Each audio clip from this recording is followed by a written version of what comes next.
Priya, can I? Okay. Can I Yes, start? yes, you take it away. It's all yours. Okay, all right. Thank you, Priya, for the very kind introduction. I'm speaking on corporate governance, and the case study here is 1MDB. As what Priya mentioned just now, I am a commercial litigator by background, and I'm talking today in my capacity as an experience as a commercial litigator that deals with corporate governance issues. But first and foremost, thank you for everyone for spending your time at 12 p.m. and you should be having your lunch. But hopefully, this discussion is stimulating enough to, allow you to last till 1 p.m. Before I start, I just would like to highlight the point that 1MDB is a very controversial case. Of course, the highlight has always been on the governance issue in the traditional sense, in the rule of law, separation of powers. The Attorney General was being fired, the MACC head had to go into hiding. All those are very James Bond, sexy narratives. But what is often not discussed enough are the corporate governance issues which has plagued 1MDB, which has allowed, this monster to exist in 2015 and 2016 and manifest in a very ugly way.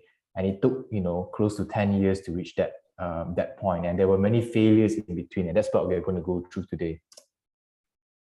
Okay, let me just go on to the next slide. Okay, I think, well, this is the case where life imitated art, as what the US Assistant Attorney General said, in the sense that some of the monies were used to bankroll The Wolf of Wall Street. I hope most of you have watched it. It's a brilliant movie, but in a twist of irony, that movie and fiction really imitated what happened in real life in Malaysia, where millions of dollars were, shifted around in an attempt to hide their source of origin, and it ended up eventually in Malaysian Official One, whom we know is former Prime Minister Najib Razak. I think in today's discussion, I think we need to answer three questions. Number one, how did it happen? Number two, why did 1MDB happen? And we are going to go into some corporate governance failures later. And number three, what can we do so that this event does not happen again in the future? So to answer how did it happen, it's a very complex web of transactions, but essentially there were three phases in the 1MDB transaction, the Good Star, Aba, and Tanore transaction, where ultimately close to 700 plus million ended up in the bank accounts of Malaysian Official One, Prime Minister Najib Razak. So it went through a series of transactions. There was a conscious attempt to cover up the origin of the monies from Malaysia's sovereign wealth fund, but it is clear from the modus operandi that essentially the Prime Minister wanted money and he was willing to dip into the public coffers to get that money so that he's able to bankroll his political campaign to maintain his political career. It's as simple as that. And unfortunately, corporate Malaysia and those involved in 1MDB allowed that to happen. They didn't only close one eye, they were fully involved and they were fully aware of what was happening, and they did nothing. So that is the failure at the highest level of corporate governance.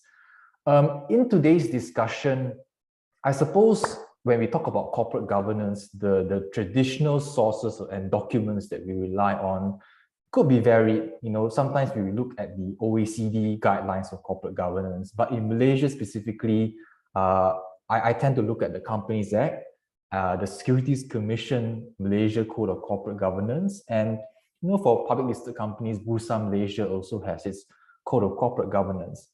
But we need to understand that 1MDB was not a public listed company or a private company per se. It was a government-linked company.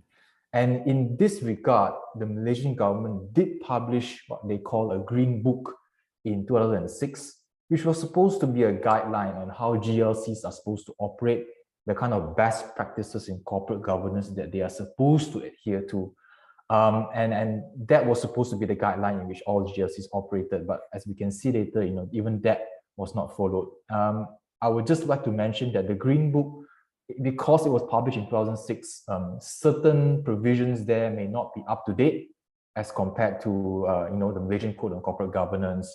For example, there is a recommendation in the latest code for 30% women in the board of directors, which is obviously you can't find it in the Green Book. So why was there corporate governance failure? When I take a step back, there are three areas we can zoom into. Number one, the dysfunctional board of directors who were mere puppets of the chair of the board of advisors and who is also the prime minister. In essence, there was a puppeteer, which was the prime minister, and the board of directors acted 100% according to the wishes of the prime minister without question, and they did not play their role to act in the best interest of the company or in the best interest of the shareholders.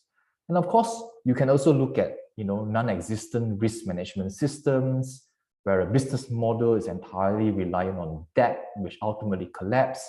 But these two factors, if I may, really stem and go back to a dysfunctional board of directors. It essentially is as simple as that. The board did not play its role, which allowed very hazardous forms of business model to be ran, and for totally non-existent risk management system to perpetuate for many, many years, which ultimately led to massive debts being mounted on 1MDB. And finally, when investigations were open, monies went into the pockets of people who were not supposed to receive money. So that, in essence, from a macro, big picture perspective, is a summary of the corporate governance failures. And maybe I can just go into detail now.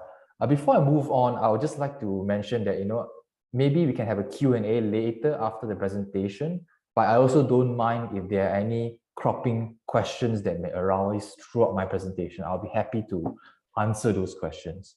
Okay, just to zoom in on detail on the corporate governance failures. Number one, and we need to understand that the 1MDB issue was investigated by many parties, the Chief Auditor of Malaysia, and also the Public Accounts Committee. And if I use the abbreviation PAC in red, what I mean is the findings of the Public Accounts Committee in Parliament, which investigated the 1MDB and what their findings are. So number one, what they found most glaring was the non-existence of an investment committee within the board of directors of 1MDB.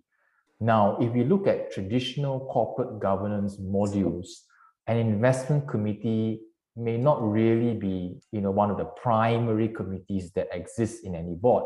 The key committees would be the remuneration or the nomination committee or the audit committee.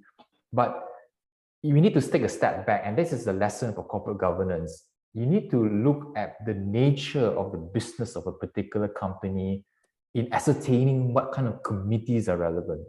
And if you look at the Green Book, paragraph 1.2.1, there's an explanation there in that the board must decide if additional committees are required. And an example is given.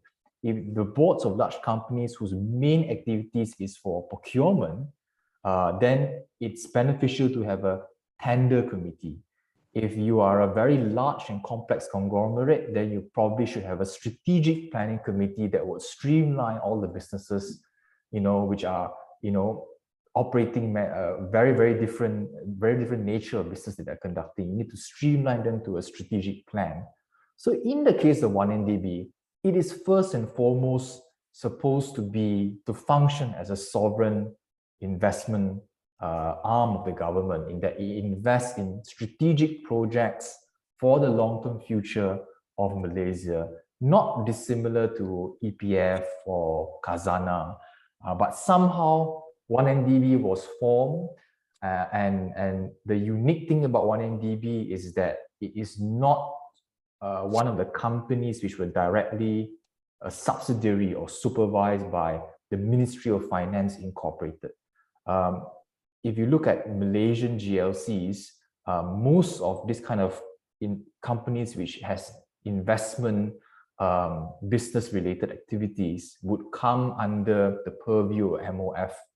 But 1MDB seems to have operated outside of the boundaries, and there's a reason for it, because Prime Minister Najib Razak was in total control, and he wanted it to be in total control of himself, outside of the purview of the Finance Ministry and Treasury officials. But to backtrack a little bit, I seem to have gone off track. But essentially, what the PAC found was that there should be an investment committee to go through the kind of investment proposals and projects undertaken in detail before you decide to invest. And the reason given by the board of directors for not having this committee was because we only have 6 to 7 members.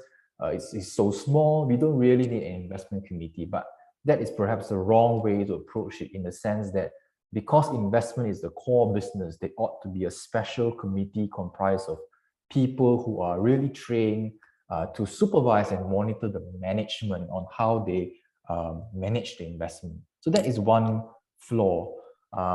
This is what I think. This is a sample of several committees in one of the public listed companies in Malaysia. I'm not saying 1MDB should follow this module, but there's an investment committee. And I think that a company as large as 1MDB also ought to have those kind of measures in place. The second corporate governance failure that the PAC discovered was that major decisions were made through mere written resolutions, and there was no constructive or even face-to-face board discussions. To backtrack a little, if you are in the board of directors, usually when there are major and key investment or financial or operational decisions, you ought to have a physical or a Zoom board meeting where you get to trash out issues constructively, where there is it's not a one-way kind of briefing, but a two-way dialogue to really go into the nitty-gritty on what needs to be done.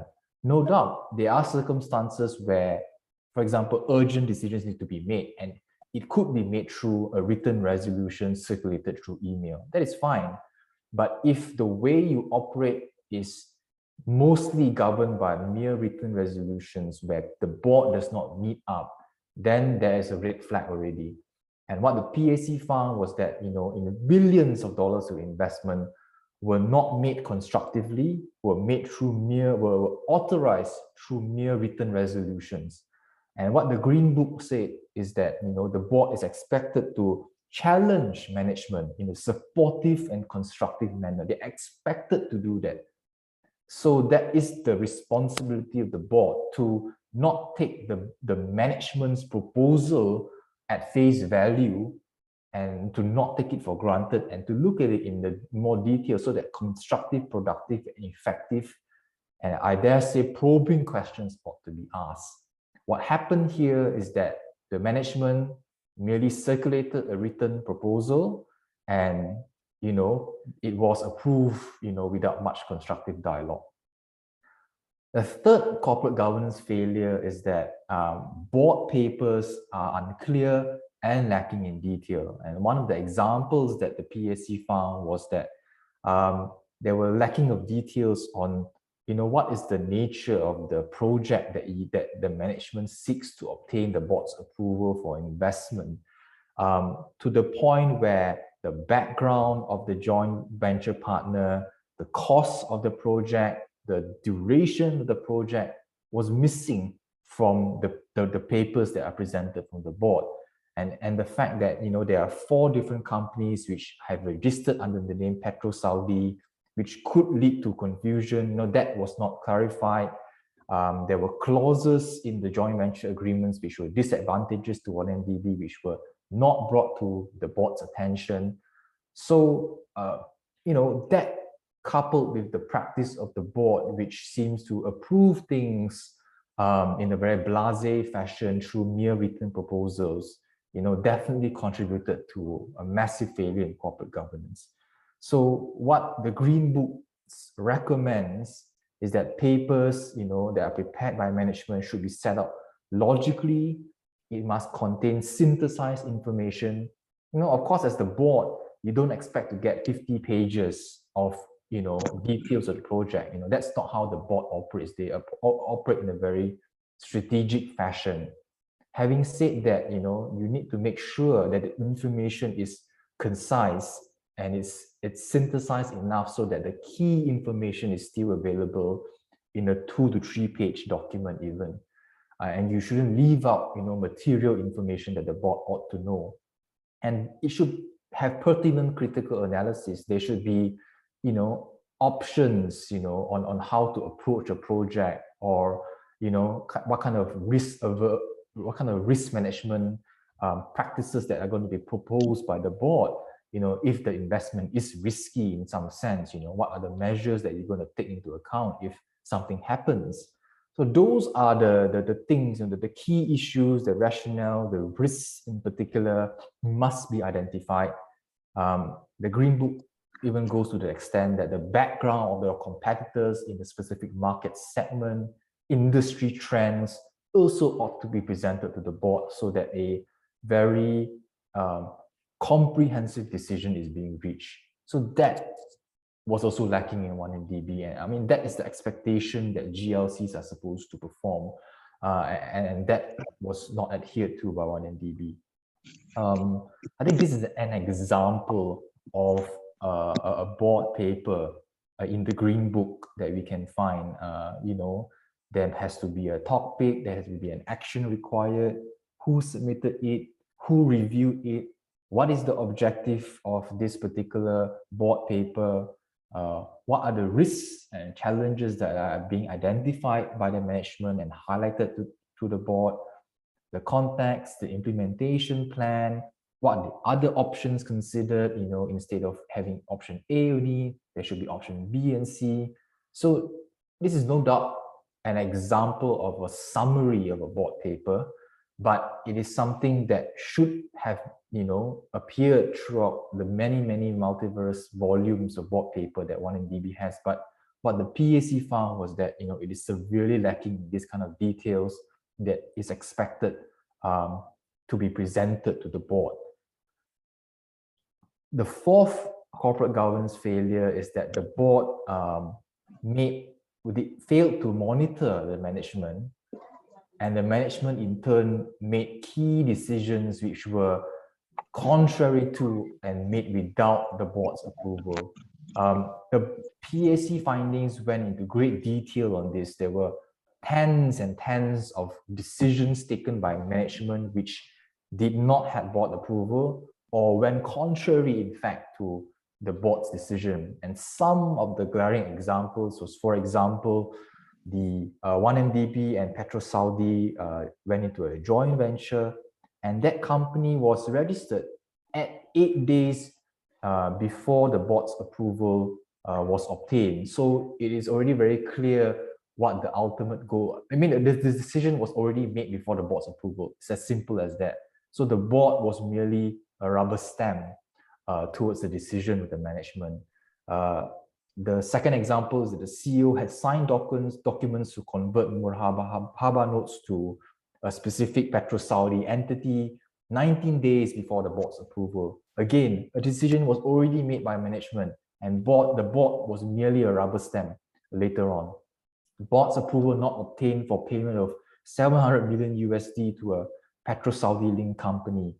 The board, when it decided that PetroSaudi should, for its part in the JV, contribute 50% cash and 50% assets, but the management acted contrary to that and agreed to Tariq Obaid, and he's one of the perpetrators in this large scandal, for PetroSaudi to contribute nearly 100% assets, so no cash whatsoever. So these are some examples where the management just went haywire and they acted rogue without the board's approval. And what is revealing is that the board failed to monitor and ensure that this did not happen. There should have been mechanisms put in place to ensure and to monitor and to review decisions by the management. But unfortunately, that was not put into place. And you can, let me just move on to the Green Book, paragraph 3.1.2, management typically bears a responsibility in developing strategy together with the board, and the board should actively guide, challenge, and clarify the views and assumptions by the management so that you co-own essentially the strategy. So what happened in 1MDB was that the management was the one that spearheaded it, and the board was merely tagging along and rubber stamping all decisions. There was no co-ownership of the strategy on the company moving forward. No doubt, we don't expect the board to manage into the nitty-gritty day-to-day operational affairs of management. That is not the duty of the board. But they should have a say in the bigger picture of the major investment decisions that are going to be taken. And it doesn't seem to have happened in this case. And the board should also receive regular performance reports that indicate the current status of all corporate KPIs, any missed targets, any red flags.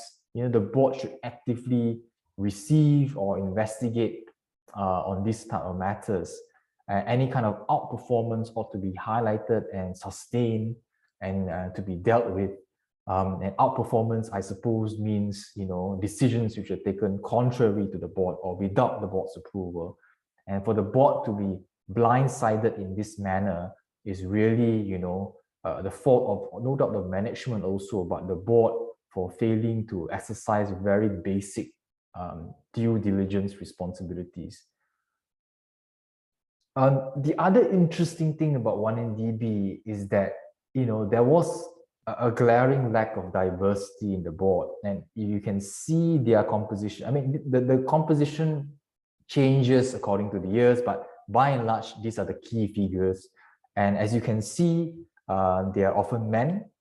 I'm not saying that men are more prone to negligence or corruption, but I think that it's well accepted today that diversity in terms of gender, not only gender, but age, skill, experience, and cultural background means that perspectives which you do not expect or are out of the box or which you may find beneficial can be brought to the table so that more beneficial or more better decisions are being reached, and decisions which comply with corporate governance are being reached. And what we can see in the composition of board of directors also is that they are mostly comprised of figures which are already in the GLC space for a very long time, and there's no added value in terms of people from other business segments who can add value into it. And certainly there's a lack of women directors. No doubt that at that point in time, perhaps there was no expectation for GLCs to have certain quotas for women. But today, that is very prevalent, and we are very proud of it. That I think Malaysia is one of the few countries in the world that have already achieved 30% at least women representation in most of the major boards. But of course, much needs to be done, and hopefully, it doesn't get capped into 30% and it can grow to much more. So that lack of diversity, could also have contributed to why 1MDB happened. At the end of the day, what I can conclude is that there is a complete dereliction of duty on the directors to act in the best interest of the company and the shareholders. And you don't even need to look at corporate governance guidelines. The Companies Act itself, and I refer to the 1965 one, although there's a 2016 one now, because that governed the kind of flaws that happened in 1MDB happened before 2016. So I am referring to the older act. But the point is that the Companies Act does put an obligation, a duty on the director to, at all times, exercise his powers for a proper purpose and in good faith in the best interest of the company, and shall exercise reasonable skill, and diligence. Complete failure by the board of directors, if you ask me, on what its duty, what it should adhere to under the Companies Act. And the director, of course, can rely on information by professionals like lawyers or auditors, but it should be done in good faith and after making an independent assessment of the information or advice, opinion, reports, or statements, including financial statements and other financial data. I suppose what I'm trying to say is that the law places an obligation on the directors to not merely blindly receive reports from the management that says ABC and you just accept ABC. No, you have to, there's a reason you're appointed to the board. You're supposed to bring a third-party independent perspective. And to do that, you need to do some homework. You need to do some kind of verification. You need to look at it with a pinch of salt, whatever that's presented by the management. So that is expected under the Malaysian law, and unfortunately, all of these duties, in my opinion, were not adhered to by the 1MDB Board of Directors. Of course, when we talk about corporate governance, we would also blame the management. But I think that, in today's climate, I think the board, there's greater scrutiny on the functions of what a board of directors and management of the company to ensure that this kind of malpractices do not happen. And I think that's the focus of my presentation today. Non-existent or broken risk management system. As far as I know, when it comes to corporate governance, one of the most important things is that you must identify your risks, because in any business venture there are risks. And there are many types of risks. We can go into detail later, but there should be a system where you identify and you found a way to manage that risk. You cannot avoid risks or you cannot ignore the risk. You have to manage it, And unfortunately, in 1MDB, there seems to be a complete failure and lacking of any kind of system whatsoever. So under the Green Book, you're supposed to set the company's risk parameters. For example, investments of 500 million and above should obtain board approval and should not, merely be made by the management solely. There should be parameters that, define how you work. B, understand major risk exposures. For example, when you invest in the Cayman Islands, you have to be a bit careful because those are, they are infamous for shell companies. When it comes to dubious figures that you're dealing with in certain Middle Eastern countries, for example, just by an example, you should be wary and you should be able to identify major risk exposures. And you must consider the risk factor in all major decisions and not only the prospective benefit that you may gain. I think that's very basic in all business making decisions, but in 1MDB, you'll be shocked that those systems do not exist. This is from the Green Book, and there are many different kind of risks as identified by the Green Book. There could be event-driven risks. The examples given there are disruptive technologies or regulatory uncertainty. There could be continuous risks, which exists day to day from your competitors, from a lack of demand suddenly. But there could be also major decision risks where there's M&As that are happening, there are manufacturing footprints, there's R&D in the pipeline, there could be a new technology that you develop that could market really well. And that is in the strategic level, but on the financial level, what I want to zoom in, one of the major decision risks is your debt structure. And by debt structure, and this is what I highlighted in red, is the very simple premise that you have to, for every company out there, of course, debt is a normal part of business. In fact, every company out there has to sustain certain amount of debt to move forward. But your debt to equity, your debt to asset ratio needs to be managed. If your debt is already ballooned or it reaches to a level where its ratio to that of your equity or your assets is overwhelming, then you have a major problem. Because you have a problem to finance your debt and to pay your debt, and you will run into multiple problems. And that is what led to 1MDB eventually defaulting and collapsing. And that's something that I will go into in greater detail later. One of the other interesting things that is produced in the Green Book is a risk rating matrix where, it's very basic. You ask yourself, what are the high risks? If it's high risk, how certain that it's going to happen? Or is it a once in a 200-year time event? Then you probably need not to worry so much. But if a high risk event might happen in the next 3 to 4 years, then you have to contain it. Then you have to have a plan on how to mitigate it. So this is essentially a risk rating matrix, not dissimilar to an Eisenhower power matrix that you use in daily life sometimes. But you need to have a plan, and you need to have a risk mitigation measure. That's the point, which was by all accounts through the PAC's findings completely absent in 1MDB. The last thing that I want to mention is that 1MDB's business model seems to be entirely reliant on debt. And what I mean is that the way it gained money as capital was through bank loans, was through bonds and sukuk. And, they managed to get these bonds, these big bonds, because they were guaranteed by the government. The government are telling the purchasers of the bonds to say that, if there's a default, don't worry, the Malaysian government will guarantee you. And that is a very reassuring thing to many purchasers. And that bankrolled 1MDB. It got a lot of money because of government guarantees. But that is also the problem, because its debts were ballooning. It increased from 5 billion in 2009 to 50 billion in 2016. And you can see the debt to equity, the debt to asset ratio was already very, very precarious, where the assets were only 53 billion, while the debt was 50 billion.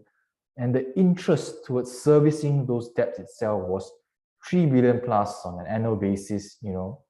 Eventually, it does not take a rocket scientist to conclude that the level of debt and interest rate was too big to handle in comparison to the cash flow.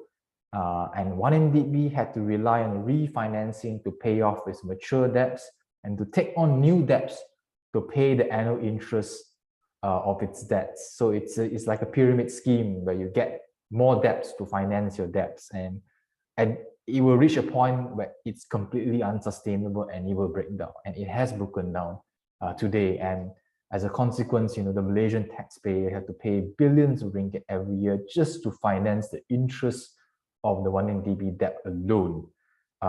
And I think that I read a report that it will take to close to 2040 before the debt is finally repaid.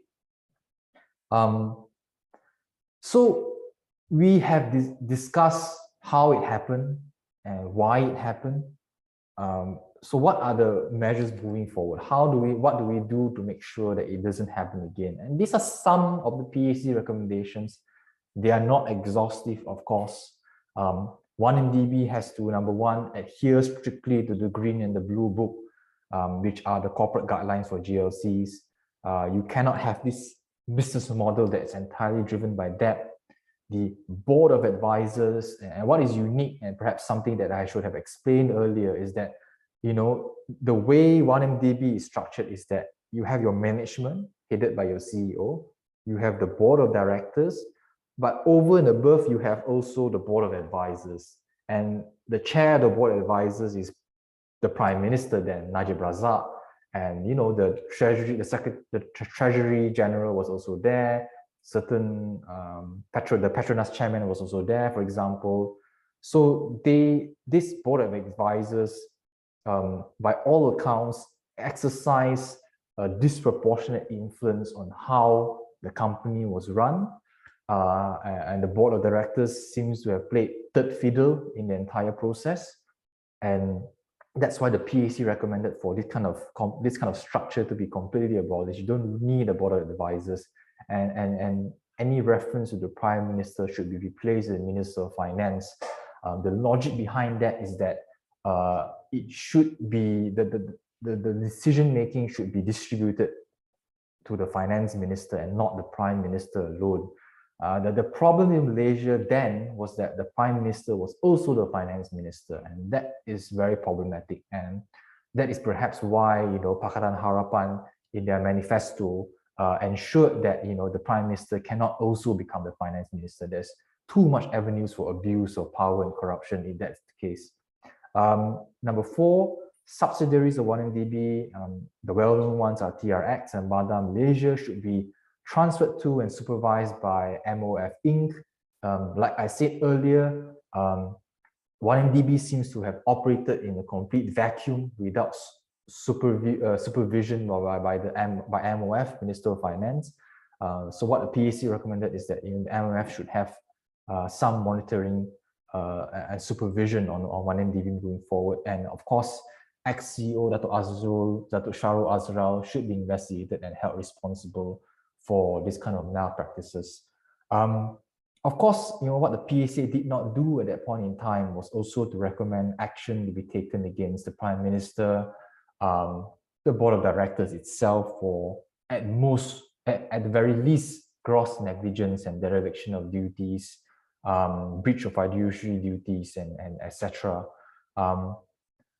What happened after that, and it's probably a lesson for Board of Directors out there, is that, the Board of Directors some of the Board of Directors rather were sued in a civil suit for breach of fiduciary duties, among other things, and they were expected to pay off, to be liable for millions of ringgit loss. Eventually, the civil suit was dropped against the Board of Directors.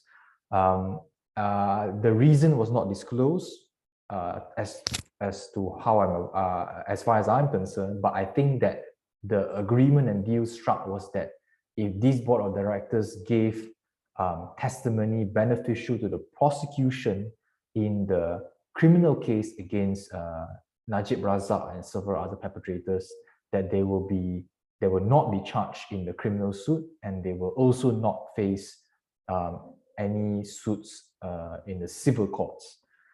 So you are not in a pretty position either way. This Board of Directors could very well also be charged criminally, but I think how the Malaysian criminal justice system works is that plea bargains can be struck whereby, if you agree to give testimony for a bigger shark out there, and the shark out there being Najib Razak, you get something in return, and often no charges are mounted against you, or only a fine is imposed against you. So that's not to say that you can get away you can get away scot-free, but there are many legal entanglements that you will encounter later if you do not adhere to your duty in terms of corporate governance. The 1MDB story would not be complete without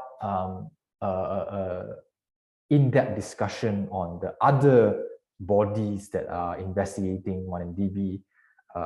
Just as a summary, Abdul Ghani Patail, the Attorney General, he was fired in the height of the 1MDB investigations. I believe that several MACC officers were also either transferred or dismissed because they were pressing hard on 1MDB. There were certain deputy public prosecutors who were suspected to be targeted, and their lives were even at stake because they prepared charge sheets against the powerful figures in government. So although there are corporate governance failures, we must also not lose sight to the fact that there was a failure on the rule of law in terms of separation of powers and the expectation of public institutions like the Attorney General's chambers, the MACC, the Central Bank of Malaysia from doing their jobs, and which has resulted in 1MDB happening. 1MDB will not have happened through the collapse of corporate governance alone. It happened because there were other government failures on a macro governmental level. Eventually, Najib Razak was charged and he was convicted recently by the federal court. Although that relates to the SRC part of the transaction and not really the 1MDB part of the transaction per se, I suppose the message sent is that, at the end of the day, no matter how powerful you are, justice will be delayed, but justice will eventually arrive and you will be held accountable. And I'm reminded by what Martin Luther King Jr. said, and I think that I hope I don't misquote him, that the arc of justice is long, but the arc of fairness is long, but eventually it bends towards justice.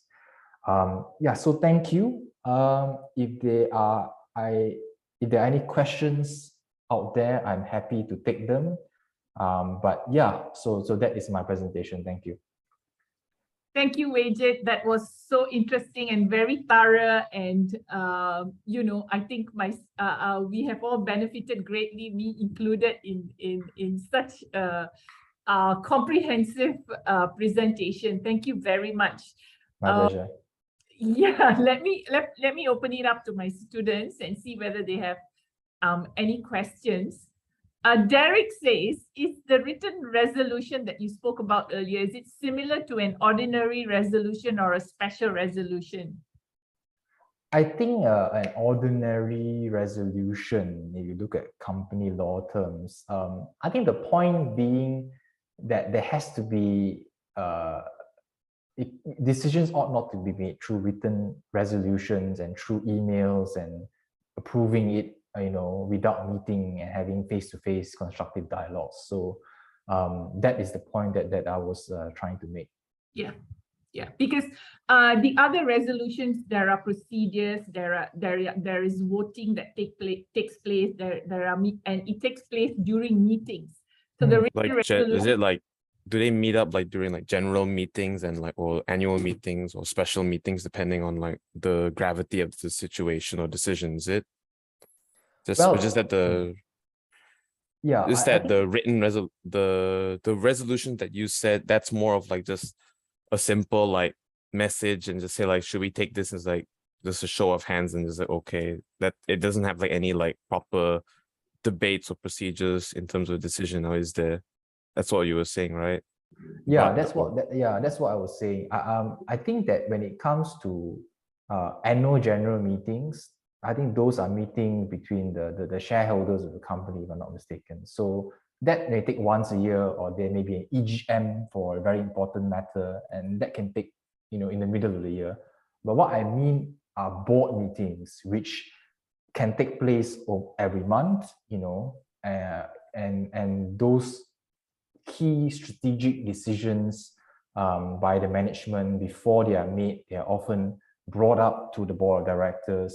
And like you're correct in the sense that there should be a resolution to say, okay, invest in project A, how many million, what are the risks involved, what kind of analysis that we have done, what is the likely outcome, how should we mitigate the risk. So that is the kind of papers that should have been produced to the board, and it should be discussed, debated, and voted upon eventually. Okay. Thank you. So I have several comments here. Meninda says, thank you very much, everyone. Wahid says, very interesting, teacher, thank you. Megan says, thank you for the insightful sharing. And she's also asking, in your opinion, what's the most important solution that you would recommend? I think at the end of the day, it really boils down to the integrity and character of board directors. I think if you do select people who are, there should be a nomination committee usually when they search for board of directors, when there is diversity, and you don't only bring people who are the old horses in the GLC circles. I'll take the chair of the board of directors, for example. He was involved in Lembaga Tabung Angkatan Tentera, the Army Pension Fund, which is a GLC. He was involved in Baustat, which is a GLC, and many other GLC. So I'm no doubt they have the experience, but when your board is dominated by the same people, and then therein lies the problem, and these people, when you appoint the same people, these people, there's a risk that these people are working together with certain politicians with the aim of stealing money, and they are well known to be close to certain politicians, and that is the problem. I think if you appoint, people with integrity, people from, not only the GLCs, but from private sector, from the startup sector, people who are young, who are women, who are energetic, who are diverse, who need not be from Malaysia even. They could be nationals from overseas. Then therein lies a sense of duty and responsibility, and there's oversight there. So it ultimately boils down to integrity and character. And if that is fixed, then you could fix almost everything. But unfortunately, in Malaysia, the way GLCs work is that we recycle. If you are a former Inspector General of Police, the moment you retire, you will be put into a GLC.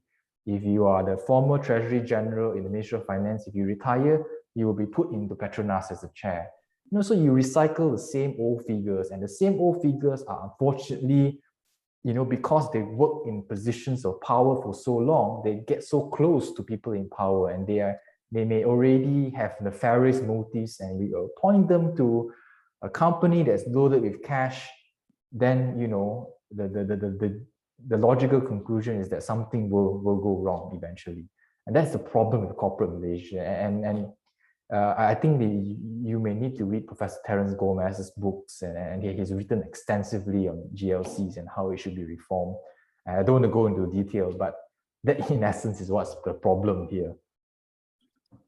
Yes, Wajid, thank you. And Megan says, thank you so much. And again, I've learned that it's about being ethical and, having promising integrity, definitely. Do you think, the latest practice direction under the MCCG about not having politicians on the board, do you think that would make a difference? Do you think that would really be implemented, since it's just, a recommended practice? It is a good practice as a start. We have seen a recent trend where board positions in the board were given to politicians as a reward mechanism, for your loyalty. You could be a member of parliament, and the prime minister, in order to buy your support, appoints you to, a GLC. I think it's a good thing that, there's some guidelines there that say, hey, you shouldn't do that. But what happened in 1MDB is that, no member of the board were politicians, yet 1MDB happened.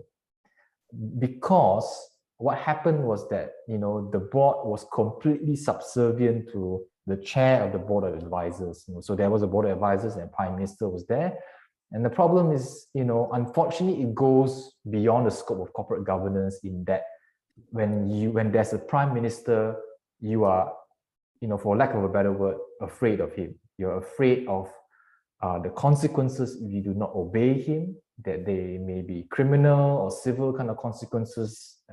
Investigations will be opened against you, and unfortunately, that has been the practice, and the culture of fear has been there for decades, since independence. It has been broken recently after the 2018 general elections, but until we fix that, until we disallow the Prime Minister or ministers from having too much power, until we have independent investigative agencies, the police, the MACC, the Attorney General's chambers, that will not be used as a tool by the executive to pressure boards to do certain things, then unfortunately the problem will still persist in Malaysia. So I am sorry that I have to give a more macro analysis, but it goes beyond the four corners of corporate governance guidelines. Definitely, I agree. Definitely, Yeah. I agree. Like you said just now, it depends on the government failures of the different, MECC, the AG, the central banks.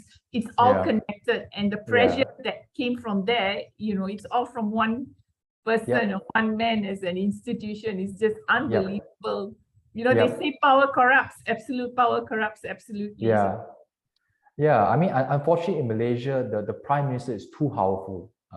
Unlike other countries where the power to appoint certain figures are distributed to several ministers or independent agencies, almost every appointment in Malaysia. I think there were studies done that were almost 700 or 800 appointments in Malaysia, which rests on the Prime Minister alone. So he gets to dictate everything. And that is a problem that I hope, when political parties are going into the 15th January elections, there should be a policy, a manifesto to say, the Prime Minister should be divested from all of these powers. Yeah. Thank you, Wajid. Is there anything else? Does anybody want to ask any other questions?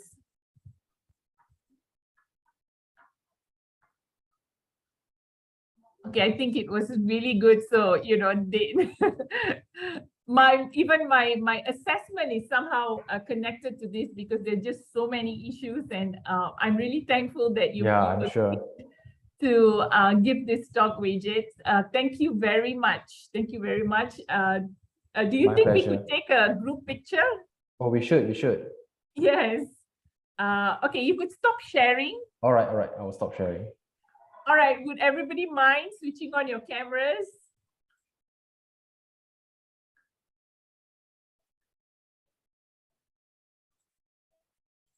Thank you, Jion. Hi, Yuda. This is my corporate governance class. Then we have Wahid. Derek. Hi, Derek. So you see the people who you've been talking to now, Vijay. Hello. Miss? Yeah. Can I ask, is the slides available for us? Can. Sure. I've emailed this to you. You sent it to me. I have a copy, so I can upload it and for your reading pleasure. It was so informative. Thank you so much. Especially the green book, the blue book, the GLC. That's not emphasized enough. The Companies Act, Capital Market Security. We see all that. But this green book, and it's way back in 2006, so hasn't it been updated? No, it's not. It has not been updated. So 30% women on the board, even it's not inside things there. Like that. Yeah, things like that. Guys, not everybody. Alicia, Derek. Okay, let's. I see that there are many non-Malaysians here also. Yes. Yeah, yes. Yes, we have students from Sri Lanka, Pakistan, Indonesia, Korea, Japan. Yeah, so it's a very broad. Yeah. All right. Anyone else want to switch on their camera? Okay, so 1, 2, 3. All right. We had about 50 people here just now, Wajid, and I think they've all left. So thank you everyone for being here, and thank you very much, Wajid. Thank you, and my pleasure. All the best to you and the work that you do. I think you will gain a lot more followers from my students here now. Thank you. You can follow me on Twitter or LinkedIn. Yeah, Twitter, Instagram, everything. Thank you, Wajid. Have a good day. Bye. Bye.